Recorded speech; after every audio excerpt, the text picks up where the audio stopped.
Well, thank you very much for inviting me here today to talk to you about Huntington's disease.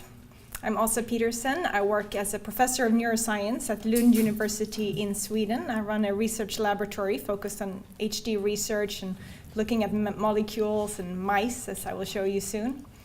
I'm also privileged to have a dual appointment as a senior consultant in psychiatry. So every week I run an HD clinic where I see family members of all stages of Huntington's disease at our clinic at the Lund University Hospital in Sweden. And so today I will share with you a bit about what we're trying to build up in Lund, the Huntington Center. Then I'm going to talk about the non-motor features that we're doing research on in my laboratory, and these are in particular psychiatric symptoms and sleep problems and changes in metabolism.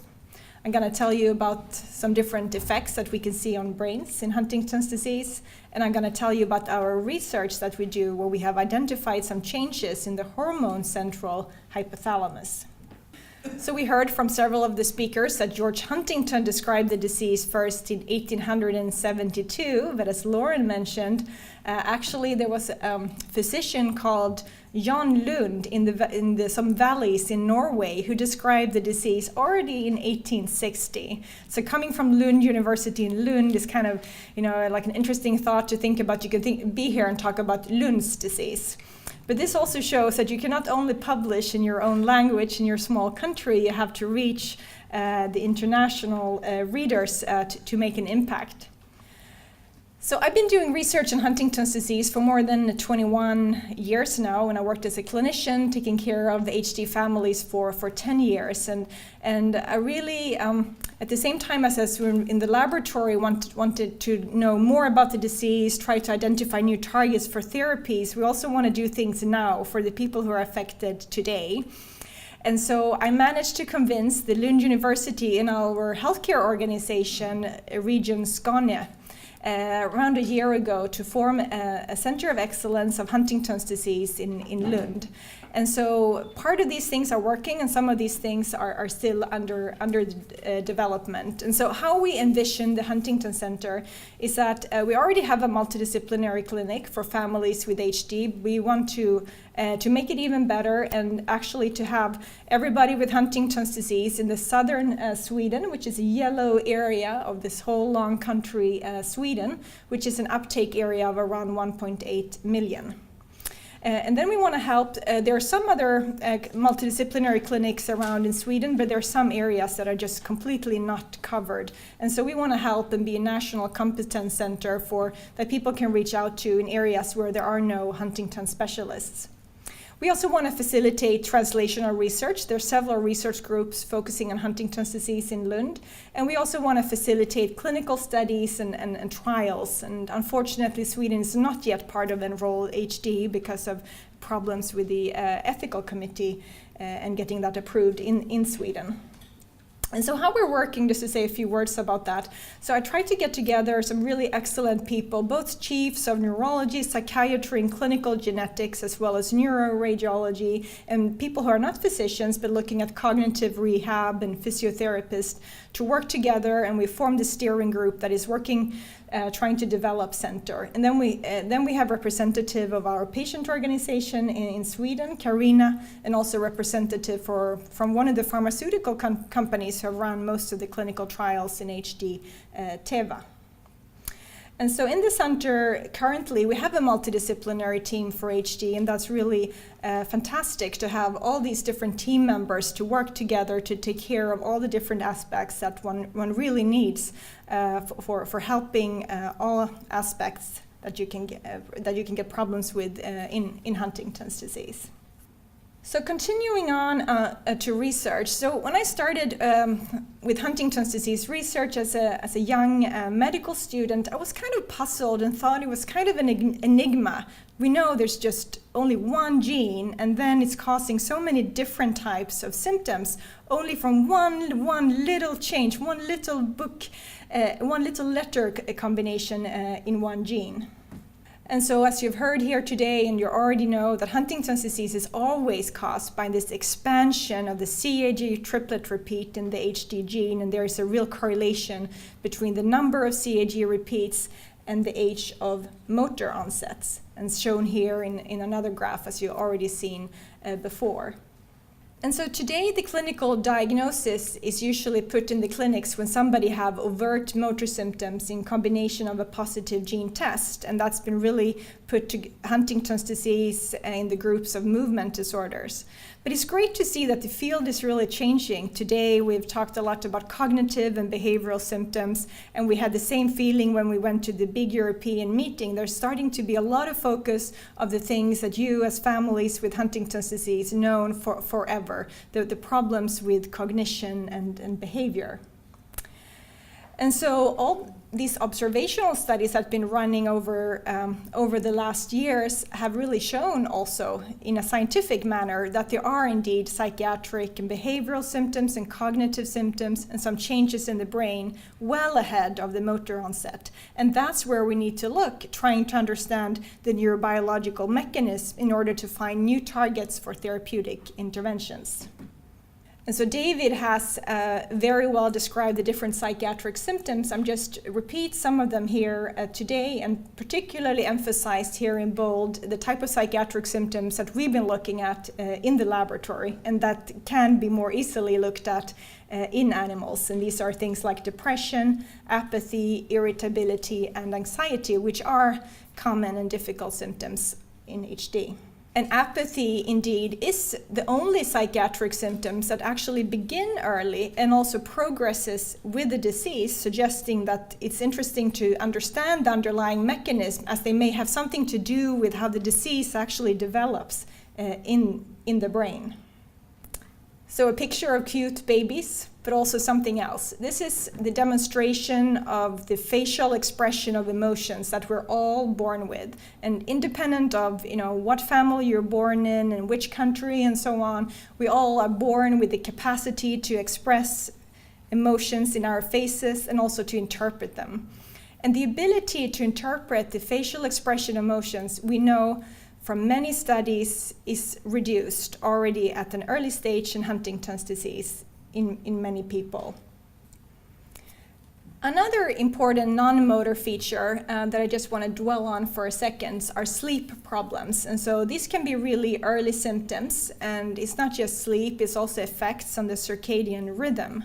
And here it's important to note that studies in HD mice, and these HD mice also have problems in the circadian rhythm, when they have been given proper sleep treatment, the disease progression, as it's shown in these HD mice, is actually slowed. So there is a disease-modifying effect in HD mice if they can sleep better, really also telling us how important it is for people to sleep well.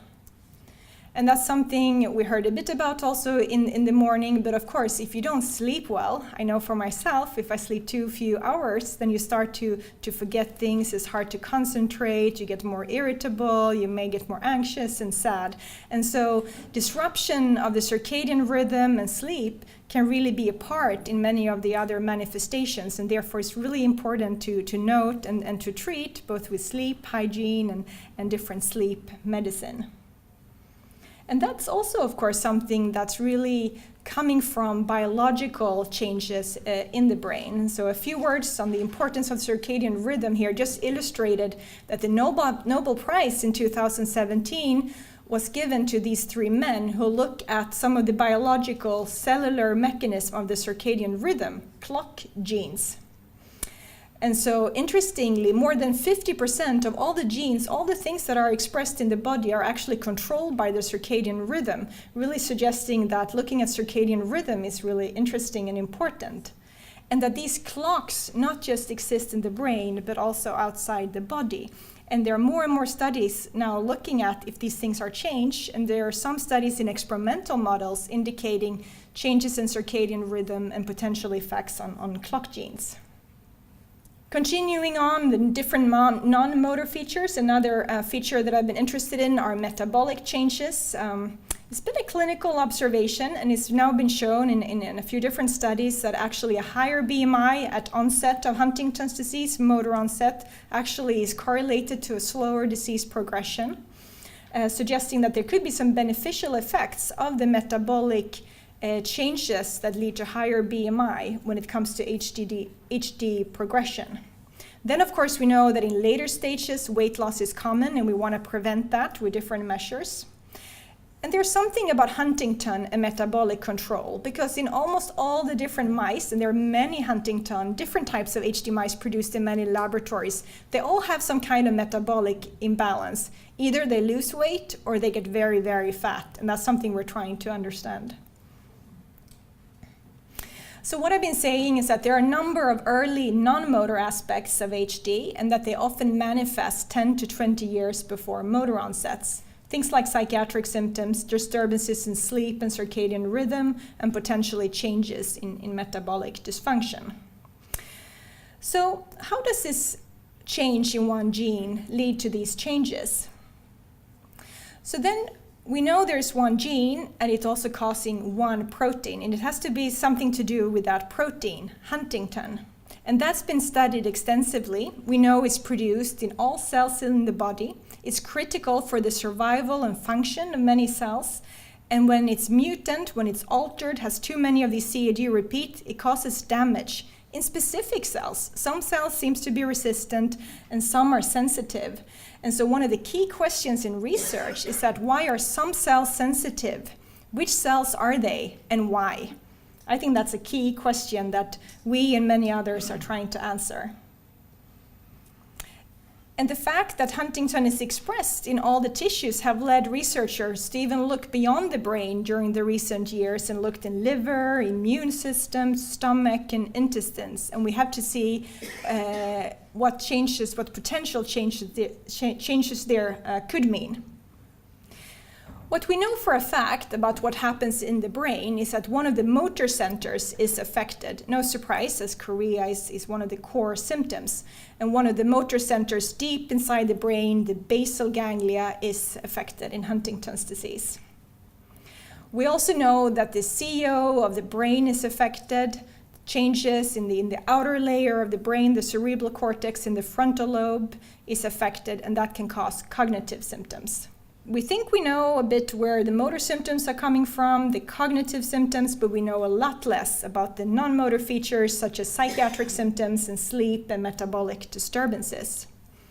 If you look into the brain, what kind of areas could control these changes, we find an area in the central lower part of the brain, the hormone central, the hypothalamus, and that's an area that controls emotions, sleep, and metabolism.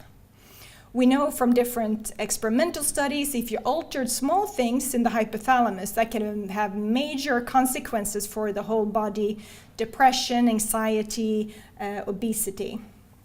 And so the hypothesis that I have in my research group is that there are changes coming from the mutant Huntington in the hypothalamus that can lead to some of these non-motor features. And we think it's important to do research on these, as these are early changes, and understanding the biological substrate could open up for targets for novel therapies in the future.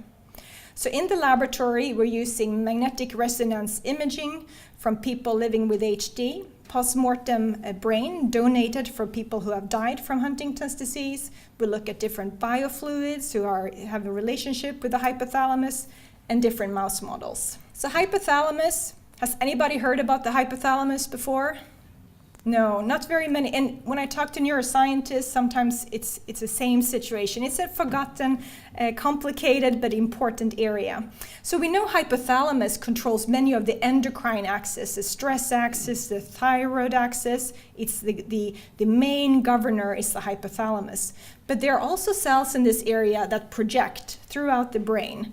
And it also receives important input about the status of the body through important hormones such as insulin, which is affected in diabetes, for example. So we know hypothalamus is involved in the regulation of energy metabolism and stress, emotion, reward, circadian rhythm, and sleep, functions that are disturbed in HD. Looking at hypothalamus is not easy. So here is a very much magnified hypothalamus. It's usually around 1 cubic centimeter in the brain. Here I stained it with blue, otherwise nerve cells, you cannot see them in the microscope, you have to stain them. So here they're blue. And to the right, there's a cartoon just showing the complexity of how different areas in the hypothalamus are connected. So when we began this work, we started to looking at one of the factors that is produced at the hypothalamus is called orexin. It's involved in many of these non-motor features that are affected in HD. And so we and others have counted these dark dots on these pictures. These are neurons expressing orexin. And when we do that in a special way, we find that they're significantly reduced in Huntington's disease. And so that's interesting because orexin is involved in reward and emotion control and body weight and could potentially have a role in Huntington's disease. And as you can see from this brain image, it controls critical centers that are implicated in emotional control. I show this picture to you about the emotional expression that's seen in faces. And so that's, of course, a complex ability to interpret facial expression of emotions. But some of the hypothalamic factors, such as oxytocin and vasopressin, have been implicated to play a role in that capacity. And similarly, when we look into brains, stained here, using targets for oxytocin and vasopressin, we can see that those specific nerve cell islands in the hypothalamus are reduced. We find that interesting because oxytocin is thought to be important for social cognition and experience of the reward in social context, and is also today heavily studied in autism spectrum disorders, depression, and anxiety. Similarly, vasopressin, also called antidiuretic hormone because it has effects on the water balance in the body when it acts on the kidney, but here we're talking about the effects inside the brains. And here it's thought to be important in social cognition in the way that if you have more vasopressin, you can get more aggressive. And so in fact, there's a current trial going on in North America now looking at a medicine that targets a vasopressin receptor for irritability to see if altering the vasopressin system in HD can reduce irritability. And so we're waiting to hear about those results when that trial is finished. So then you wonder, when is the hypothalamus affected? And so that's not an easy question to answer because there are almost no hypothalami available in the brain banks when you want to study that. So we got lucky when our neuropathologist told us that we had the possibility to study a case of somebody who died at the 50 years of age, who was an HD gene carrier, but who had not yet manifested with motor symptoms, but who had sleep problems and anxiety. And when looking at his brain, one could see no overt brain changes. And when we started to look into the brain, we could see that these neuropeptides that are so involved in social cognition and aggression were affected already at this early stage. You can see reduced black dots in this case, suggesting that some of these changes could occur early, and that's something we're studying further now. What we also see in this very precious and special case that really allows us to test different hypotheses, that there's a key metabolic regulator called sirtuin that's been implicated in many neurodegenerative disorders and also studied in mouse models in HD, but never in a human brain, is that metabolic regulator is increased already then, indicating that this could be an early change. And in fact, when we look at the different areas that we know are affected in HD, cerebral cortex, the basal ganglia, and also hypothalamus, we can see that they share the same picture. They all have the alteration of the same metabolic regulator. And as I told you, one of the key questions is to understand which cells are affected in HD and why. And here, we now see that there are links between the hormone central hypothalamus and the already very established areas, really encouraging us to go on this research. But there are limitations when you look into post-mortem brains. You cannot really prove any causal relationships. So in order to do that, we have to look into different animal models in the laboratory where we can turn on and off different things and see what kind of consequence they have on behavior. And so in the different laboratories around the world, people have produced Huntington's disease in different types of animals because Huntington's disease never occurs spontaneously in any animals. And so in my laboratory in Lund, we use mice. and I'm interested in studying psychiatric symptoms. So here I will tell you about the most commonly we use to test depression and anxiety in HD mice. And these are the most commonly used tests for different pharmaceutical companies, and they are the ones who've been used in order to develop the kind of treatments we have today for depression and anxiety. So the test you have on the left is a sucrose preference test, so the mouse can choose between regular water and sugar water. Most mice like the sugar water, like most of us would do, and if you're depressed, if the mouse is depressed, they drink equal amount of both bottles. The other test is a pour salt force swim test. The mouse gets to swim for 6 minutes in a water beaker. It's interpreted as being depressed if it just gives up and lies down immobile as a sign of behavioral despair. To the right, you have the most commonly used test for anxiety, the elevated plus maze. The mouse can be out on the exciting, to some extent, open arms and explore, or hide in the very safe black corridors. And so in the laboratory, we have the possibility to look at mice who either have the Huntington's disease gene or not, but that are siblings and who have exactly the same circumstances when they grow up.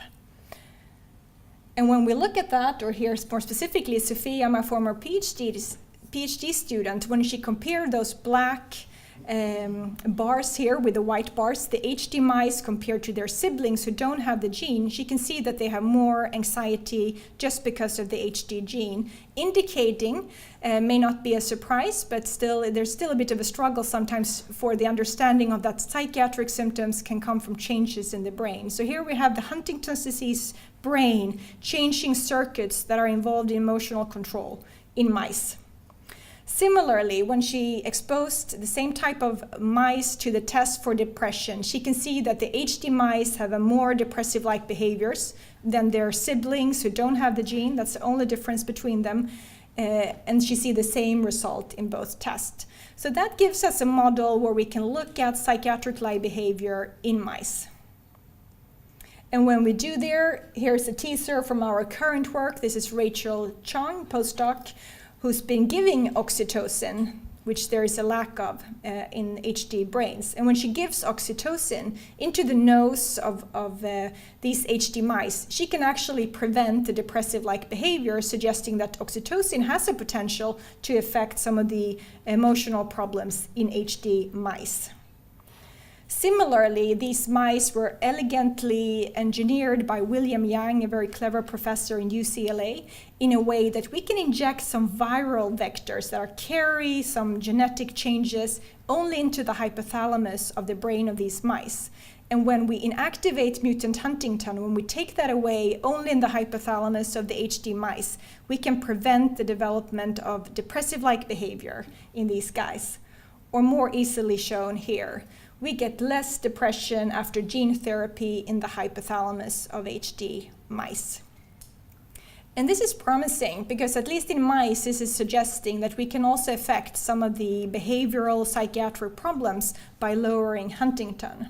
And so we've heard from Lauren very elegantly about the different trials that are ongoing today with Huntington lowering strategies, and there are a lot of these different attempts going on today in the world, in the laboratories, and some even in the clinic. And so here is the Swedish way of looking at the different possibilities to treat Huntington's disease in the future. We have IKEA, that I heard yesterday, you of course also have in Ireland, and you have the Billy bookcase. Anybody has that at home? Yeah, it's one of the most common bookcase. So this is a Billy, you get the map, and then you have to figure out how to put it up, not very easy, right? And then you build it up. And so similarly, this is how the Huntington protein is formed. And so of course, there are all these ways where we can intervene and trying to lower Huntington. And as you heard, currently we have ongoing interesting trials trying to lower Huntington at this stage. So to summarize what I told you today is that there are some early important non-motor aspects that warrant more attention. And the ones we've been focusing on are psychiatric symptoms, sleep problems, and body weight changes. And we have found in brains from Huntington's disease patients and in mice that there are changes in the hormone central hypothalamus in HD. And at least in mice, we have been able to establish and show causal relationship between hypothalamic changes and non-motor features. And we think that future research are important to determine what kind of neuronal pathways are affected to cause these changes, as they could potentially reveal targets for novel therapies. And that's what we're currently working on. So finally, I'd like to thank my research group, TNU in Lund, my collaborators in Lund and Australia, mainly. I have to go all the way to Australia to get hold of this very, very precious hypothalamus. I'm very grateful for them and for the 2 brain banks and for the families who've donated this material. And then I'd like to thank the funding agency for all the funding support, and also especially to all the HD families that I meet, and you also for your inspiration and motivation. And thank you for your attention.